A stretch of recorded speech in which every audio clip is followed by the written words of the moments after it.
वो रिपोर्ट आपके सामने आ चुका है और वो है immune system analysis report card. और ये रिपोर्ट कार्ड में बताएगा कि हमारा इम्यून सिस्टम कैसा हो सकता है। तो सबसे पहले अगर बात करें इम्यून सिस्टम का, व्हाट इज इम्यून सिस्टम? तो इम्यून सिस्टम मतलब हमारी बॉडी की, हमारी रोगों से लड़ने की क्षमता, किस बेहतर तरीके से हमारी बॉडी के अंदर जो भी पैथोजन, भारी बैक्टीरिया, फंगस, वायरस, धूल मिट्टी, गंदगी, एलर्जन आते हैं, उनसे कितना बेहतर तरीके से हमारी बॉडी लड़ सकती है, वो कहलाता है हमारा इम्यून सिस्टम। अगर हमारा इम्यून सिस्टम, हमारी इम्यूनिटी मजबूत होगी तो हमारी बॉडी में इन्फेक्शन, बीमारियां कम से कम होंगी। लेकिन अगर हमारा इम्यून सिस्टम किसी भी वजह से कमजोर हो जाएगा तो हमें हो सकते हैं बहुत तरह के अनेकों इन्फेक्शन। तो इम्यूनिटी की बात करते हैं, तो इम्यूनिटी के अंदर सबसे पहला जो आपको यहाँ पे टेस्ट मिलेगा वो मिलेगा लिम्फ नोड इंडेक्स। और अगर हम बात करें लिम्फ नोड इंडेक्स का, तो सबसे पहले हमें यह समझना है कि लिम्फ नोड क्या होती हैं, व्हाट आर लिम्फ नोड्स। तो ये वो नोड्स होती हैं जो हमारी बॉडी में जो भी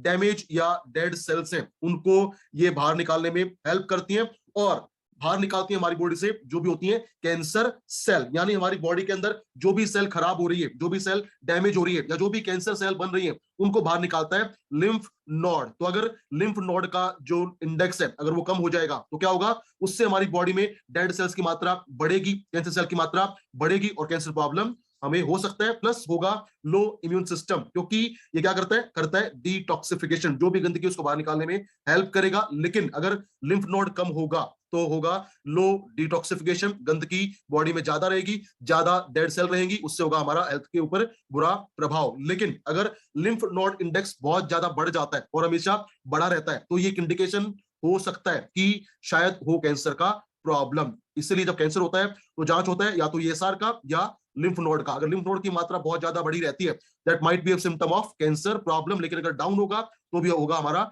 वीक इम्यून सिस्टम।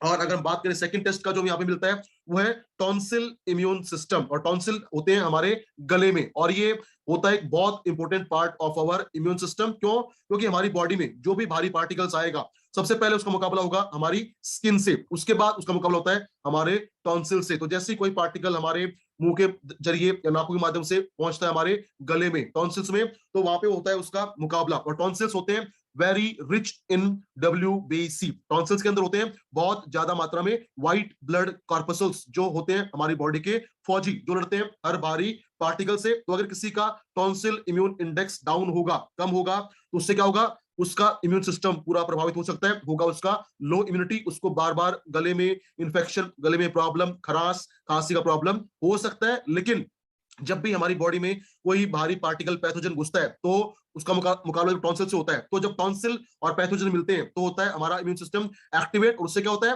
हो जाता है स्वेलिंग इन टॉन्सिल, यहाँ पे सूजन आ जाती है। और उससे क्या होता है, कई बार चीजों को खाने में, निगलने में परेशानियां होती है। लेकिन अगर वो स्वेलिंग ना आए तो उससे क्या होगा, इन्फेक्शन बॉडी में ज्यादा नीचे पहुंचेगा और हो सकता है और ज्यादा प्रॉब्लमेटिक। तो टॉन्सिल्स है हमारा एक शानदार इम्यूनिटी का पार्ट जो स्वेल हो जाती है, सूजन आती है, बिकॉज वो लड़ता है पैथोजन से। और ताकि वो पैथोजन बॉडी में ज्यादा इन्फेक्शन कॉज ना कर पाए, उसमें आती है स्वेलिंग। तो अगर टॉन्सिल इम्यून सिस्टम वीक है तो इम्यूनिटी वीक होगा, इन्फेक्शन ज्यादा होगा। लेकिन अगर किसी का टॉन्सिल इम्यून सिस्टम अच्छा है, बेहतर है, नॉर्मल है, तो रहेगा बेहतर इम्यूनिटी। और कई बार क्या होता है, जब किसी को उस टाइम पे होता है टॉन्सिल्स में प्रॉब्लम, होता है टॉन्सिल्स में इन्फेक्शन, तो उससे भी टॉन्सिल इम्यून इंडेक्स की मात्रा बढ़ जाती है। क्यों? क्योंकि लेवल बढ़ा हुआ है एंटीबॉडीज का, इसलिए उस टाइम पे दिखाएगा high level of tonsil immune system. लेकिन नॉर्मल बात करें तो नॉर्मल रहेगा, तो हेल्दी इम्यून सिस्टम है। लेकिन अगर इन्फेक्शन होगा और इन्फेक्शन टाइम पे आप जांच करेंगे, एनालिसिस करेंगे, तो आएगा हाई लेवल ऑफ टॉन्सिल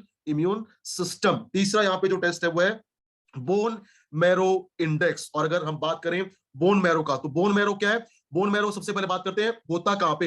हमारी जो भी बोन्स होती हैं, जो भी हमारी हड्डियां होती हैं, हड्डियों के सेंटर में होता है बोन मैरो। और ये बोन मैरो है हमारा एक बहुत important part of immune system, क्योंकि बोन मैरो बनाता है स्टेम सेल, और उन स्टेम सेल से बनती हैं आरबीसीस, डब्ल्यूबीसीस और प्लेटलेट्स। तो अगर किसी का बोन मैरो फंक्शन डाउन होगा, उसका एक्टिविटीज कम होगा, तो आरबीसीस कम बनेगी, डब्ल्यूबीसीस कम बनेगी और कम बनेगी प्लेटलेट्स, जिससे क्या होगा, आरबीसी कम बनेगी तो होगा हमारी बॉडी में लो ऑक्सीजन कैपेसिटी। उसके अलावा डब्ल्यूबीसी कम होगा तो इम्यून सिस्टम वीक होगा, और प्लेटलेट्स अगर कम होगा तो होगा बॉडी में प्रॉब्लम इन क्लॉटिंग। तो अगर है लो बोन मैरो इंडेक्स, तो उससे हमारा इम्यून सिस्टम वीक होगा और होगा प्रॉब्लम इन प्रॉपर क्लॉटिंग। अगर ये नॉर्मल है, बेहतर है, तो हमारा रहेगा शानदार इम्यून सिस्टम। चौथा जो टेस्ट है वो है स्प्लीन इंडेक्स। और अगर बात करें हम स्प्लीन का, तो स्प्लीन पाई जाती है हमारे एब्डोमेन के लेफ्ट साइड में, जो हमारा पेट होता है, पेट के लेफ्ट साइड में होता है स्प्लीन। और स्प्लीन का जो रोल है, इसका होता है डबल फंक्शन, डबल रोल। पहला होता है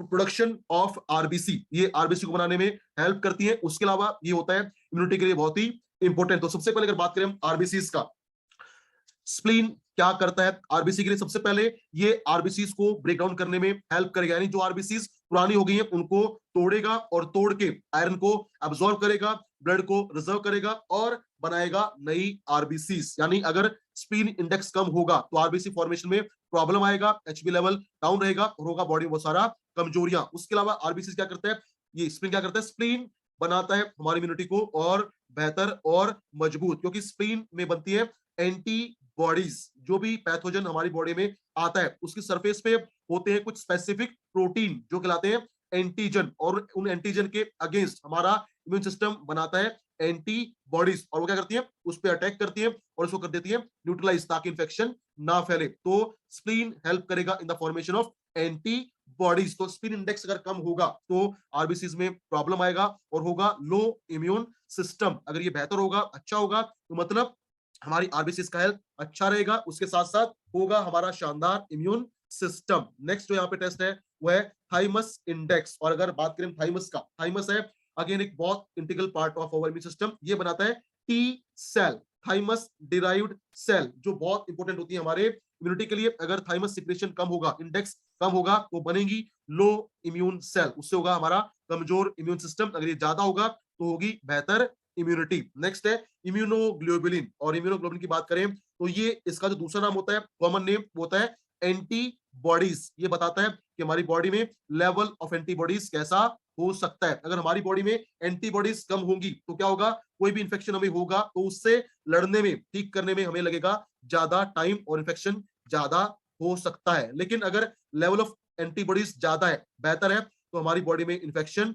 नहीं होगा। और अगर बाई चांस हो भी गया तो होगा बहुत शानदार, बहुत बेहतरीन रिकवरी। जैसे बात करें एंटीबॉडीज का, हम अभी देख रहे हैं, सुन रहे हैं कि लगातार हो रहा है वैक्सीनेशन। तो जब भी किसी इंसान को लगता है कोई भी वैक्सीन, उस वैक्सीन से क्या होता है, उससे बॉडी बनती है ज्यादा एंटीबॉडीज, ताकि हो बेहतर इम्यून सिस्टम। तो इम्यूनोग्लोबिन यानी एंटीबॉडीज कम होंगी तो होगा लो इम्यून सिस्टम, अगर ज्यादा होंगी तो होगा हाई इम्यून सिस्टम, ताकि हमें इन्फेक्शन ना हो, हम इन्फेक्शन से बचे रहें, और अगर हो जाए तो उसका हम करें शानदार मुकाबला। तो अगर बात करें एंटीबॉडीज का, तो एंटीबॉडीज होती है वाई शेप, उसका शेप होता है वाई, और इसका जो वाई का ऊपर कोना होता है वहां पे होते हैं कुछ स्पेसिफिक प्रोटीन जो होते हैं एंटीबॉडीज का काम करते हैं। क्या करते हैं, वो एंटीजन के प्रोटीन को करते हैं न्यूट्रलाइज और कर देते हैं इन्फेक्शन को खत्म। नेक्स्ट यहाँ पे जो टेस्ट है वो है रेस्पिरेटरी इम्यून इंडेक्स। ये टेस्ट बताएगा कि हमारा रेस्पिरेटरी इम्यूनिटी कैसा हो सकता है। अगर किसी का रेस्पिरेटरी इम्यून इंडेक्स कम होगा, डाउन होगा, तो उसको क्या होगा, बार बार होगा रेस्पिरेटरी सिस्टम में इन्फेक्शन, जैसे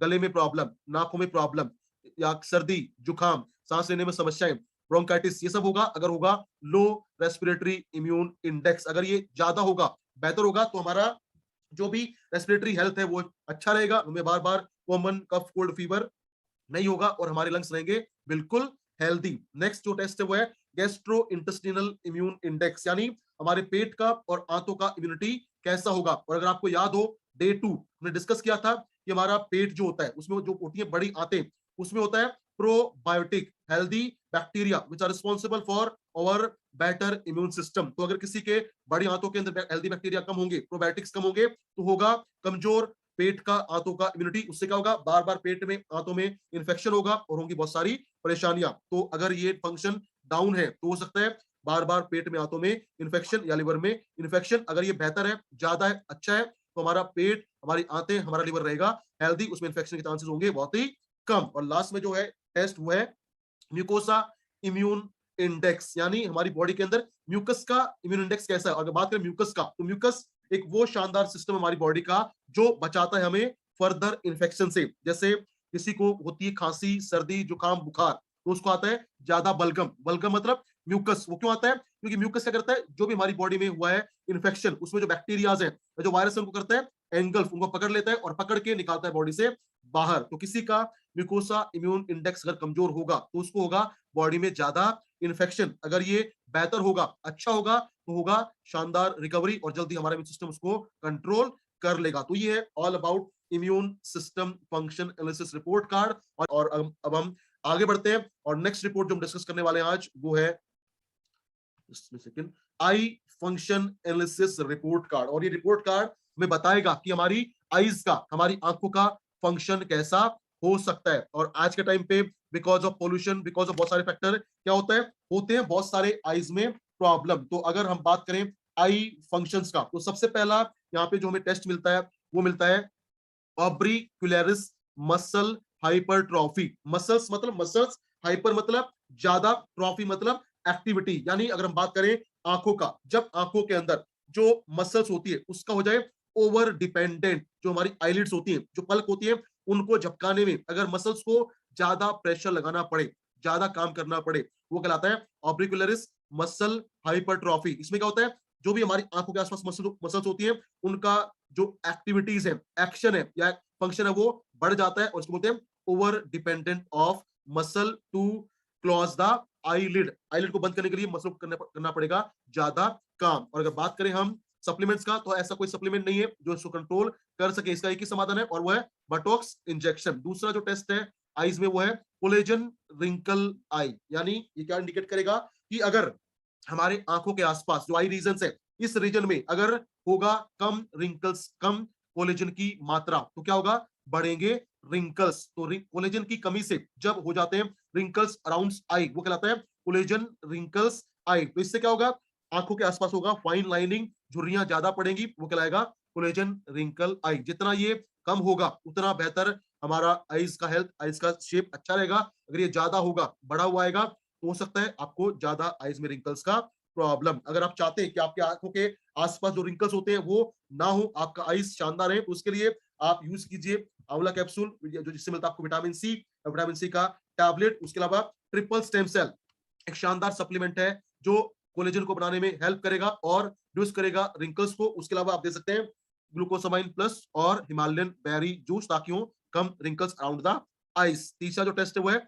स्किन पिगमेंटेशन, डार्क सर्कल, आंखों के नीचे काले सर्कल बनना। और इसका जो मेन रीजन है वो होता है न्यूट्रिशनल डेफिशिएंसी। अगर किसी भी बॉडी के अंदर होगा मिनरल्स का, विटामिन का लेवल कम, तो उसमें होंगे ज्यादा chances of having dark circle. और महिलाओं की बात करें तो महिलाओं में होते हैं बहुत सारी न्यूट्रिशनल डेफिशिएंसी, खासतौर पे आयरन का और कैल्शियम का, विच में लीड्स टू डार्क सर्कल। तो किसी भी को अगर है डार्क सर्कल का प्रॉब्लम, तो उसको आप रिकमेंड कर सकते हैं कोई भी मल्टी विटामिन, जैसे डेली प्लस टैबलेट या acai berry juice, Himalayan berry juice, noni juice, या कोई भी मल्टीविटामिन जैसे स्पाइरुलिना। अगर आप ये रिकमेंड करते हैं तो जो आंखों के नीचे रिंकल्स होते हैं, कालापन आता है, वो कम होगा और मिलेगा शानदार आईज हेल्थ। चौथा जो टेस्ट है ये है लिम्फेटिक ऑब्स्ट्रक्शन। और ये एक बहुत इंपॉर्टेंट फंक्शन है हमारी आईज का, लिम्फेटिक ऑब्स्ट्रक्शन। यानी लिम्फ्स के फंक्शन में हो जाए ऑब्स्ट्रक्शन या रुकावट। तो इससे क्या होगा, जो भी लिम्फ है उनमें जब होगा श्रिंकेज या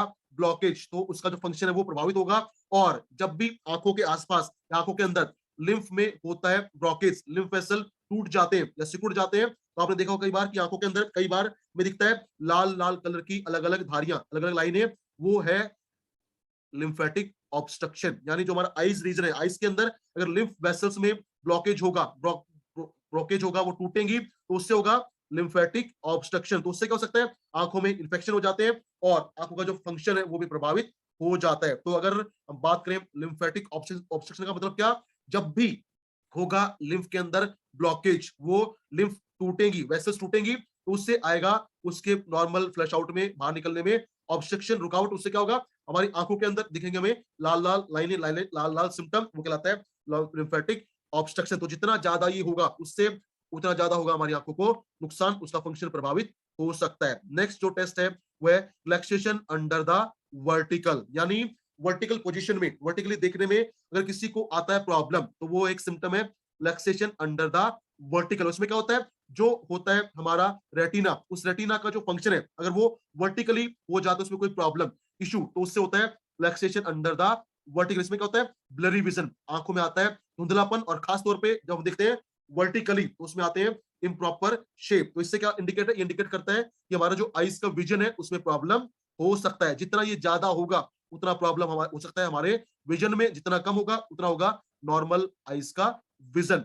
फिर नेक्स्ट जो टेस्ट है वो है एडिमा। और अगर बात करें एडिमा का, तो ये आमतौर पे होता है जब भी हमारी बॉडी में होता है रिटेंशन ऑफ वाटर, तो वो कहलाता है एडिमा। लेकिन अगर बात करें हम आईज का, तो आंखों के अंदर जब कोर्निया के बाहर अगर हो जाता है जो डिपोजिशन ऑफ फ्लूइड, तो वो कहलाता है एडिमा। और जब आंखों में होगा एडिमा यानी होगा कोर्निया के आसपास फ्लूइड का रिटेंशन, तो क्या होगा, आंखों में भारीपन आएगा, आंखों में स्वेलिंग होगा और होगा हमारा विजन इम्पेयर्ड, विजन में आएगा बहुत सारी प्रॉब्लम। तो अगर एडिमा कम है तो आईज का हेल्थ अच्छा रहेगा, एडिमा ज्यादा है तो हो सकता है आईज में प्रॉब्लम। नेक्स्ट है आई सेल एक्टिविटीज, यानी जो भी हमारी आईज की सेल्स हैं उनका एक्टिविटी, उनका फंक्शन कैसा है। अगर ये फंक्शन डाउन होगा तो हमारी आई साइट में प्रॉब्लम आ सकता है, आईज का हेल्थ इंपेयर्ड हो सकता है। अगर ये ज्यादा होगा और आईज विल रिमेन हेल्दी। और लास्ट में विजुअल फटीग, यानी विजुअल मतलब देखने में फटीग। और ये कब होता है, जब भी कोई इंसान किसी काम पे करता है ज्यादा फोकस, या करता है ज्यादा लैपटॉप का इस्तेमाल, या करता है लॉन्ग टाइम तक ड्राइविंग, या जब आंखों में जाती है धूल मिट्टी या पोल्यूशन, तो उससे होता है विजुअल फटीग, आंखों में होती है थकान, भारीपन। तो इसके लिए आप यूज कर सकते हैं। नेक्स्ट जो हमारे पास टेस्ट हमें मिलता है उसके तरफ हम बढ़े, तो वो है pulse of heart and brain, यानी हमारे हार्ट की और ब्रेन की जो पल्स है वो कैसा काम कर रही है। और सबसे पहले अगर बात करें यहाँ पे, तो जो पहला टेस्ट मिलता है हमें वो है स्ट्रोक इंडेक्स और स्ट्रोक वॉल्यूम। ये दोनों सेम है, दीज आर एग्जैक्टली सेम, बस डिफरेंस क्या है, एक है इंडेक्स मतलब उसकी उसका लेवल, उसकी परसेंटेज, और एक है वॉल्यूम, उसकी मात्रा। तो अगर बात करें स्ट्रोक इंडेक्स या स्ट्रोक वॉल्यूम क्या होता है, तो जब हमारा हार्ट का जो पार्ट है लेफ्ट वेंट्रिकल जब एक बार करता है कॉन्ट्रेक्शन, जब एक बार करता है वो बीटिंग, एक बार धड़कता है तो उससे होता है कॉन्ट्रेक्शन। तो एक बार लेफ्ट वेंट्रिकल जब होता है कॉन्ट्रैक्ट तो उससे कितना ब्लड बाहर निकलता है वो कहलाता है स्ट्रोक वॉल्यूम। एक कॉन्ट्रेक्शन में, एक बीटिंग में कितना ब्लड हमारे लेफ्ट वेंट्रिकल से बाहर निकलेगा वो कहलाएगा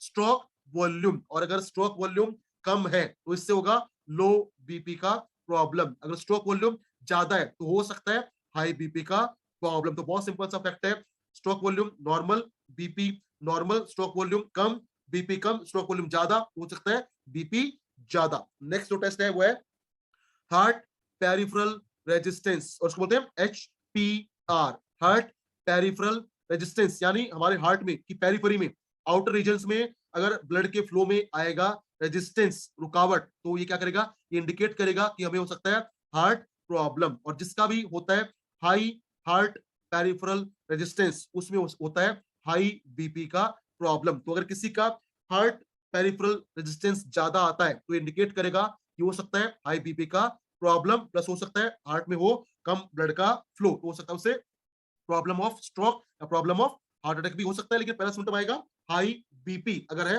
हार्ट पेरिफेरल रेजिस्टेंस ज्यादा, अगर कम है तो रहेगा नॉर्मल बीपी। तीसरा जो सॉरी नेक्स्ट यहाँ पे टेस्ट है वो है ब्लड वेसल इलास्टिसिटी, यानी वो धमनियां जो हमारे खून को कैरी करती हैं, आगे लेके जाती हैं, उनका लचीलापन कैसा है। अगर हमारी धमनियों का लचीलापन कम होगा तो ब्लड को पास होने में, आगे जाने में फेस करना पड़ेगा रेजिस्टेंस या कठिनाई। तो उससे क्या होगा, ब्लड के फ्लो में प्रॉब्लम आएगा और होगा बॉडी में पेन, उसके अलावा होगा स्ट्रेन, खिंचाव महसूस होगा, और सीने में भी दर्द या खिंचाव महसूस हो सकता है। अगर होगा लो ब्लड वेसल इलास्टिसिटी, अगर ये कम होगा तो होगा खिंचाव, होगी परेशानी। अगर ये अच्छा है या ज्यादा है, that is good for our heart health. अगर इलास्टिसिटी बेहतर रहेगी तो होगा ब्लड का शानदार बेहतरीन फ्लो, हार्ट में कोई प्रॉब्लम आपको फेस करना नहीं पड़ेगा, उसका फंक्शन बीटिंग रहेगा बिल्कुल नॉर्मल, और पूरी बॉडी में रहेगा ब्लड का शानदार फ्लो। अगर ये होगा ज्यादा, अगर होगा कम तो हो सकता है प्रॉब्लम, स्ट्रेन, खिंचाव या दर्द महसूस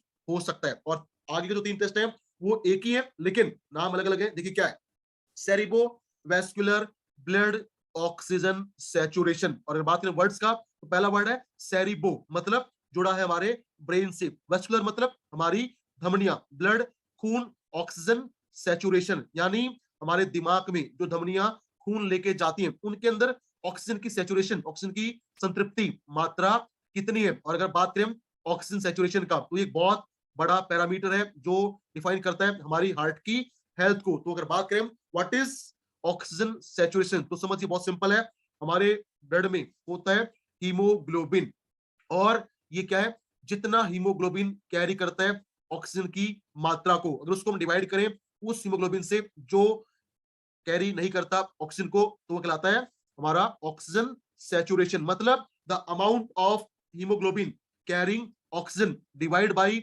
the amount of haemoglobin not carrying oxygen, वो कहलाता है ऑक्सीजन सैचुरेशन। और जितना ज्यादा होगा ऑक्सीजन सैचुरेशन उतना बेहतर होगा हमारा हेल्थ, उतना बेहतर करेगा हमारा हार्ट या बॉडी फंक्शन। क्यों? क्योंकि जब ये ज्यादा होगा मतलब हमारी बॉडी में है ज्यादा एचबी, ज्यादा हीमोग्लोबिन जो करता है ब्लड को कैरी, तो हमें पूरी बॉडी मिलेगा शानदार मात्रा में ऑक्सीजन। लेकिन अगर ये कम होगा तो प्रॉब्लम हो सकता है। तो पहला है सेरिब्रोवैस्कुलर ब्लड ऑक्सीजन सैचुरेशन, यानी जो भी धमनियां हमारे दिमाग में खून लेके जाती हैं उनके अंदर ऑक्सीजन की मात्रा कैसी है। अगर वो बेहतर होगी तो रहेगा शानदार ब्रेन फंक्शन, अगर कम होगा तो होएगा हमारा लो मेमोरी, लो फोकस, और होगा हमें बार बार सर में दर्द या होगा प्रॉब्लम ऑफ माइग्रेन। दूसरा है सेरिब्रोवैस्कुलर ब्लड ऑक्सीजन वॉल्यूम, यानी उसकी वॉल्यूम मात्रा, अगर मात्रा ज्यादा होगी इसमें होगा ऑक्सीजन वाला ब्लड तो हमारा ब्रेन हेल्थ रहेगा बहुत ही शानदार, बहुत ही बेहतरीन। अगर कम होगा तो अगेन हेडेक होगा, माइग्रेन होगा और होगा लो मेमोरी। और लास्ट है सेरिब्रोवैस्कुलर ब्लड ऑक्सीजन प्रेशर, यानी किस प्रेशर से, किस भाव से वहां पे पहुंचेगा ऑक्सीजन और ब्लड। अगर ये बेहतर होगा, अच्छा होगा, तो होगा ब्रेन में शानदार ब्लड ऑक्सीजन का सप्लाई, होगी ब्रेन के शानदार हेल्थ। अगर कम होगा तो होगा ब्रेन में फंक्शनिंग में problem. So this is all about this test which is the pulse of heart and brain. और यहाँ पर कुछ प्रॉब्लम है ब्लड की सप्लाई में, स्ट्रोक वॉल्यूम में, बीपी में या हार्ट के इलेक्ट्रिसिटी में, तो उसके लिए आप नेक्स्ट रिपोर्ट को जो है हमारा ब्लड लिपिड प्रोफाइल, या कहें हमारी बॉडी के अंदर या ब्लड के अंदर लिपिड्स की या फैट की मात्रा कैसी हो सकती है। तो सबसे पहले अगर बात करें, पहला जो टेस्ट है वो है ब्लड विस्कोसिटी, यानी खून के अंदर गाढ़ापन। और खून के अंदर अगर गाढ़ापन ज्यादा होगा तो होगा problem in the blood flow, तो उससे क्या होगा, बीपी फ्लक्चुएट होगा, बीपी अप एंड डाउन हो सकता है। और खून अगर ज्यादा गाढ़ा हो जाएगा तो और बहुत सारी प्रॉब्लम हो सकती है, जैसे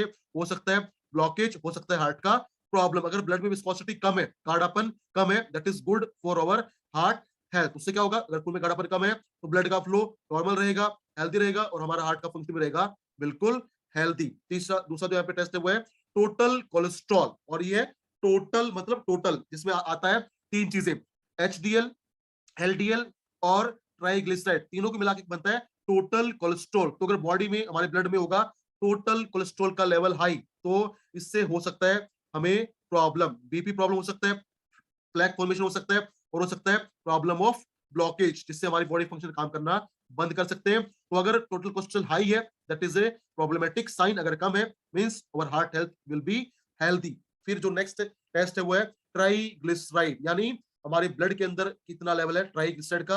अगर ये बात करें ट्राइग्लिसराइड का, तो क्या होती है, हम जो खाना खाते हैं उस खाने में जो भी होता है फैट का मेटाबॉलिज्म, तो हमारी बॉडी बनता है उससे फैटी एसिड। और वो फैटी एसिड जो हमारी बॉडी यूज नहीं करती फॉर एनर्जी फंक्शन, वो हमारी बॉडी में होते हैं stored in the form of triglyceride, ताकि जब हम खाना ना खाएं तो हमारी बॉडी उससे एनर्जी बना सके। लेकिन अगर हमारे ब्लड में हो जाए हाई लेवल ऑफ ट्राइग्लिसराइड, तो इससे क्या होगा, जो हमारा ब्लड का फ्लो है, जो आर्टरीज है उनमें आएगा हार्डनिंग, आर्टरीज हो जाएंगी कठोर, उनमें बनेगा प्लेक का फॉर्मेशन और होगा हार्ट का प्रॉब्लम। तो अगर है हाई लेवल ऑफ ट्राइग्लिसराइड तो हो सकता है हार्ट का प्रॉब्लम, बीपी का प्रॉब्लम। अगर कम है तो रहेगा normal heart function, normal BP. फिर आता है हाई डेंसिटी लिपोप्रोटीन, इसको बोलते हैं एचडीएल, और इसको बोलते हैं बैड कोलेस्ट्रॉल। अगर ये कम होगा तो हार्ट हेल्थ अच्छी होगी, अगर ये ज्यादा होगा तो होगा problem in over heart function, plus हो सकता है फॉर्मेशन ऑफ प्लेक, और हो सकता है प्रॉब्लम ऑफ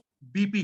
फिर है लो डेंसिटी लिपोप्रोटीन, ये होता है गुड कोलेस्ट्रॉल। अगर ये कम है तो प्रॉब्लम हो सकती है, अगर ज्यादा है तो होगा हमारा नॉर्मल हार्ट फंक्शनिंग। क्यों? क्योंकि हमारे हार्ट का जो फूड है, भोजन है, वो है लो डेंसिटी लिपोप्रोटीन। अगर हमारे हार्ट को मिलेगा कम एलडीएल तो उसको एनर्जी कम मिलेगा और उससे उसका फंक्शन प्रभावित हो सकता है। तो एलडीएल कम होगा तो प्रॉब्लम हो सकता है, एलडीएल ज्यादा होगा तो रहेगा हमारा नॉर्मल हेल्दी फंक्शन।